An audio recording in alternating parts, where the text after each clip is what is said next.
The Dice Odyssey.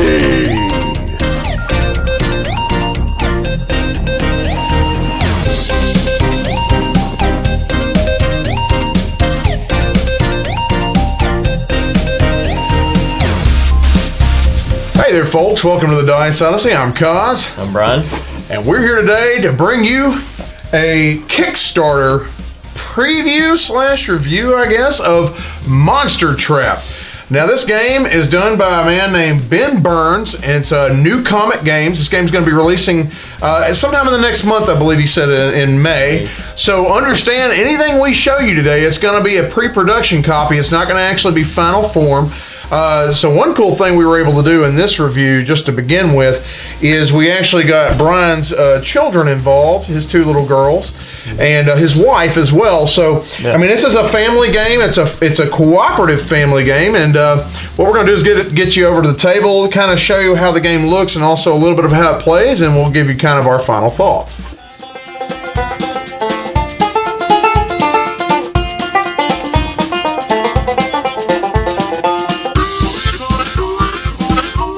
Be a general overview just to give you an idea of how the game's played, and keep in mind this is I'm going to keep repeating this, it's a pre-production copy, so some rules may be tweaked. The designer again said he is tweaking the rules as he goes. So anyway, just so you know that and get that disclaimer out of the way, we'll go ahead. Monster Trap basically is a cooperative game that you're trying to stop this monster from getting across this monster track all the way to the farmer's sheep. Okay, that's where he wants to eat the sheep. So where you would start this guy is put him right here at the beginning of the cave. All right, and you get several different types of personalities to use, different people that you can use in the game. Okay, each with their own specific powers. And for example, I'll just say right here, Miguel the Scout. He has a special ability. He has a backpack. He can carry up to 3 resources. He may also pick up 1 resource, a free action each turn. So if you look, everybody else can only carry 1 or 2, but this guy gets 3. So again, that's kind of the special type of powers you'll be getting. Some people have different ones. Most everybody has 3 actions. So that's what you're going to start with, okay? Again, it's a cooperative game. Each person's going to have 3 actions to start unless powers say otherwise. First thing you're going to do is you're trying to get traps to stop the monster. And what you do is you're trying to get resource cubes and colors that match the colors on the card to be able to stop the monster. And the cool thing is, once you actually complete this trap, not only are you able to get one more trap closer to your goal of stopping him, you also, whoever does it, gets to keep this card as a special power in the game. See right there as it says. So those are going to go on those trap card slots at the very bottom of the board. Just depends on how many players are playing, it'll tell you. Each player is going to start on an S space in the board, these purple spots. Okay, you've got a bonus card deck, you got a trap card deck, you got an event deck. Okay, now if you look up here, you also got resource cubes on conveyor belts. Now these, what's going to happen is each player is going to use up to their remaining actions on the cards that they've got, and then they're going to move at the end of the round. They're going to move the monster token up 1. Okay. And that's basically how the monster moves. He moves 1 space at the end of the entire round, okay? That means all the players have gone at least once in that round. And then you're going to move the resource cubes however many spaces that it represents here with these arrows. For example, this one will go 1. Once they hit this X, they go back in this resource cube bag, okay? And so these have all moved up 1, just to give you an example of that. This one up here would move 2.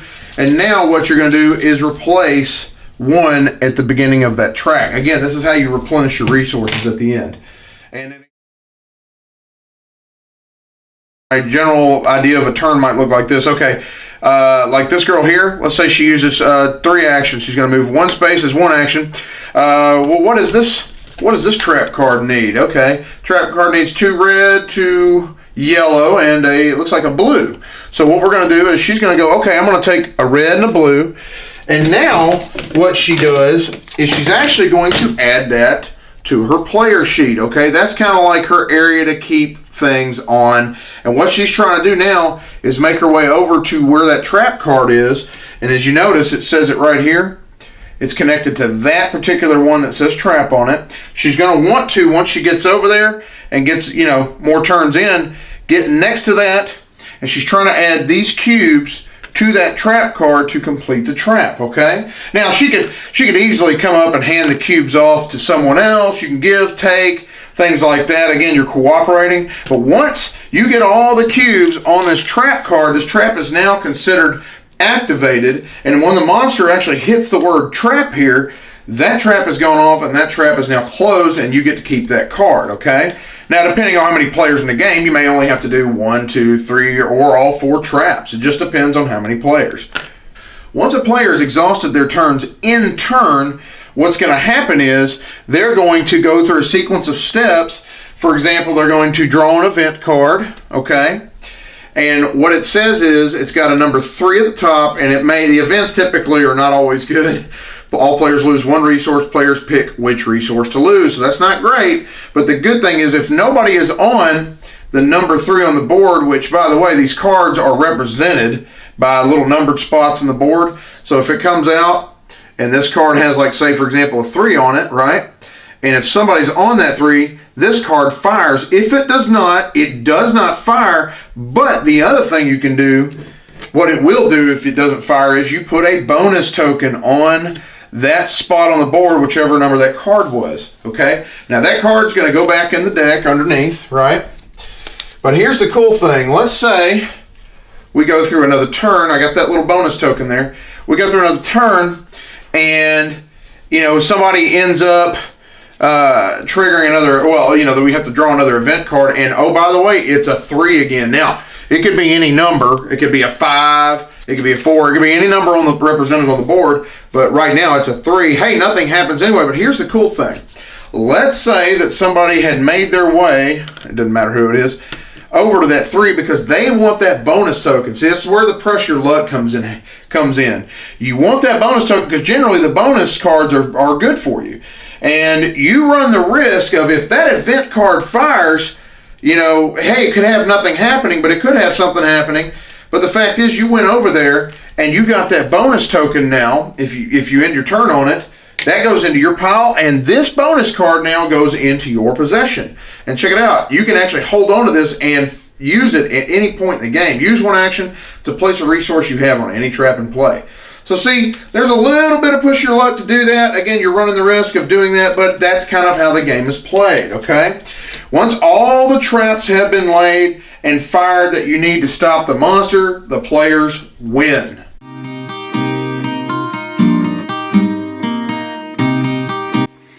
What did you think of Monster Trap? Did you like it? Yes. Yeah, what did you like?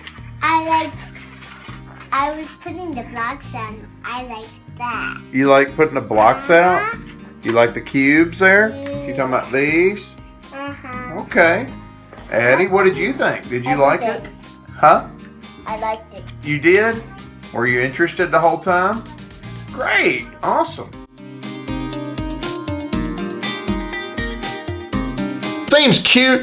It's cutesy. It's fun. Yeah, it's got a monster in it, but look at the artwork. I mean, your kids will probably love this, and we know for a fact that his kids loved it. He's kind of cute. Yeah, he's kind of cute. But anyway, but like I said, I mean, you're not looking at like gruesome dark art or anything like that. It's made for kids. I mean, you have a monster in there, they're going to laugh at it more. They're going to be scared by it. So yeah, going on components, I thought that for example, the card stock was pretty good for what it was. Again, a pre-production copy, nothing's final, so I can't tell you 100% what exactly is going to be complete. The board, in general, I'm going to sweep this. The board, in and of itself, I think is very good. I think it's good quality. It has the kids basic colors. Yeah, good, vibrant colors. Something that kids are going to love.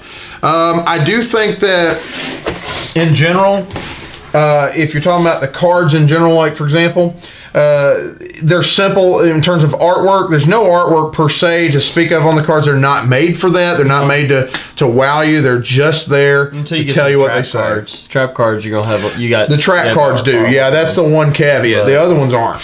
Yeah. Still pre-production, so there may be something finalized on that later. So Right. I do like the standees. The standees, again, they're very simple, but that they work. They're perfect, and the kids, they can easily move them on the board. They can easily distinguish what characters are using. come in different colors, so they can choose their favorite color. You know, you got red, black, Yellow. or green. Yeah. No orange. Absolutely. And then the cubes, I think that's one thing the kids like probably some of the most, with the little conveyor belts here. I mean, they like being able to move these things, right? I mean, you want to keep the children's attention. Keep them involved. Yeah. You got little bits here. And look, cubes are always good in terms of keeping kids' attention because they want to play with them, right? They want to grab them, especially Kylie loved to grab them. She's like, I want that, I want that. She can't keep her hands off the game. She loved it. Yeah, yeah. And now, how did you think it? Since you're the parent in this situation, my kids are a little too young to play it, so we brought his children over and his wife. So what did you think? Joel to sit there and help them out, help them play. You know, read over the cards. They're not reading proficiently yet.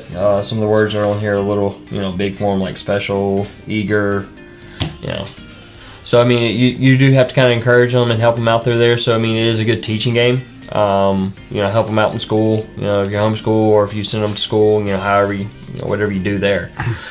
So, yeah. And I thought that was really good that your kids, that was the one thing I was noticing, that his wife and him, we were all involved. I mean, I was even involved trying to help them with it, but really the game kind of encourages you in that direction. It kind of nudges you towards, okay, the kids, you really are, because it's a cooperative game. That's the one thing I like about it, is because if it was like every kid was at each other's throat, it wouldn't be that fun, right? I mean, it caused more crying than anything else. Every character feels distinct and different, not just by their character and their name, but actually what their power allows. Each one of the characters has a different personality, looks different, dresses differently. Kylie chose the goth girl. Makes me kind of worry. But that was pretty funny, actually. My other daughter, she's like, "Is she a girl?" We're like, "Yes." The other one chose the preppy. So I'm kind of happy there. So they all kind of choose characters that they like, they have in common with. Yeah.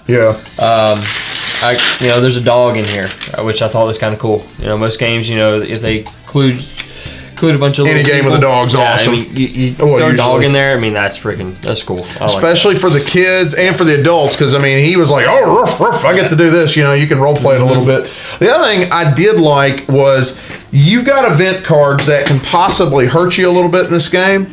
But the good thing is, I like the fact that you have to be standing on a certain number for these to fire. So some games, it could be very brutal if every time somebody had to draw an event card every turn. Kids are going to hate that, right? You want to encourage them. So, I mean, it's good encouragement. So, I mean, like, if the event card doesn't fire, what happens? You put a bonus token down on where that card's supposed to fire with these numbers on the board. The one cool thing, though, was the pressure luck aspect of that. So, for example, if you watch the review or the overview of the game, you'll understand this. Putting a bonus token down on, like, say, for example, a card gets pulled and it says 1, right? You put a bonus token down on there, well, that's going to encourage us to go, hey, I want a bonus card because I want a special ability to be able to use later on in the game.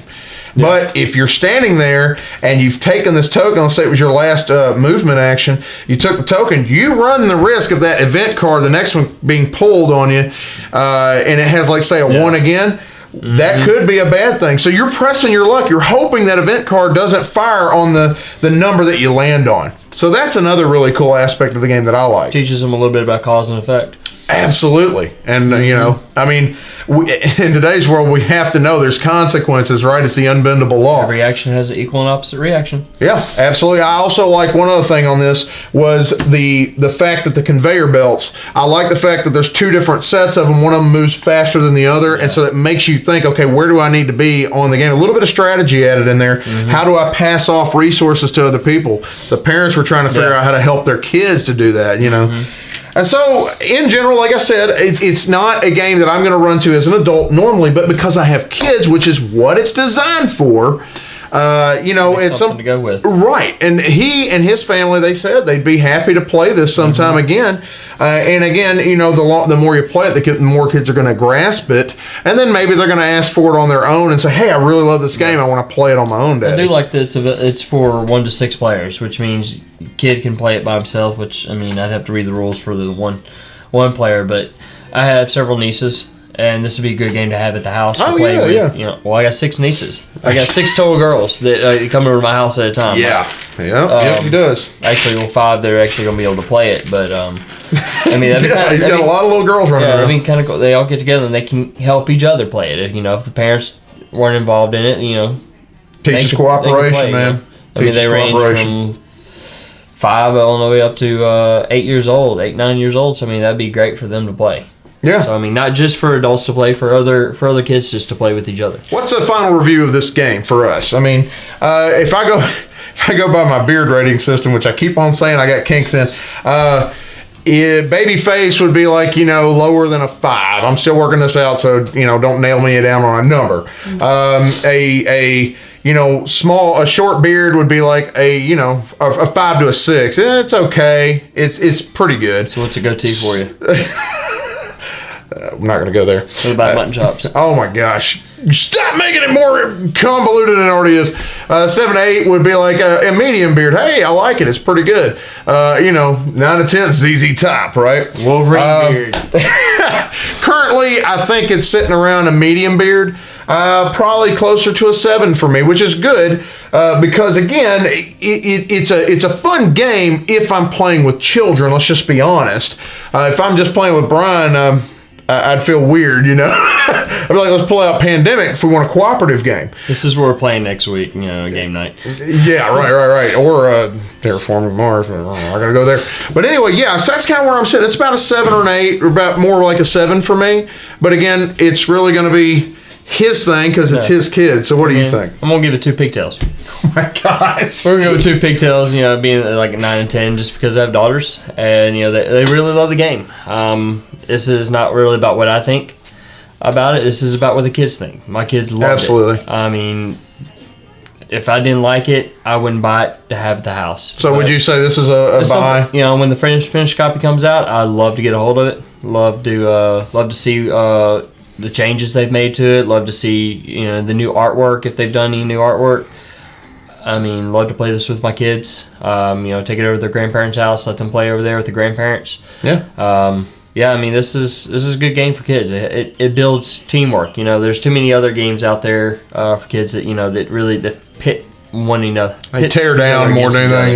Yeah. This one helps build teams, and as they get older and go into the workforce, hey, what do they need? They need team building.